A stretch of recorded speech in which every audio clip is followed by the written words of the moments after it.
జగత పితరౌ వందే పార్వతీ పరమేశ్వరౌ అంటాడు కాళిదాస మహాకవి. పార్వతీ పరమేశ్వరులు ఈ లోకమునకు తల్లిదండ్రులు.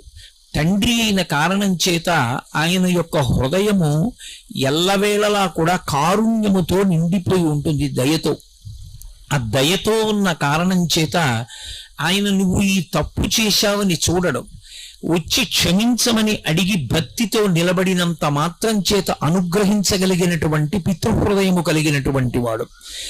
అలా అనుగ్రహించగలిగినటువంటి స్వరూపమై ఆయన శివుడై ఉంటాడు. శివ అన్న శబ్దానికి అర్థం ఏమిటంటే మంగళప్రదత్వము చేత శివం సుందరం సత్యం, సత్యం శివం సుందరం అని మనం మాట మాట్లాడుతూ ఉంటాం ఇప్పుడు. సత్యం అంటే సత్యం, సత్యం అంటే ఒకనాడు ఉండి ఒకనాడు లేకుండా పోయేవాడు కాడు, ఆయన ఎప్పుడూ ఉంటాడు. ఈ లోకాల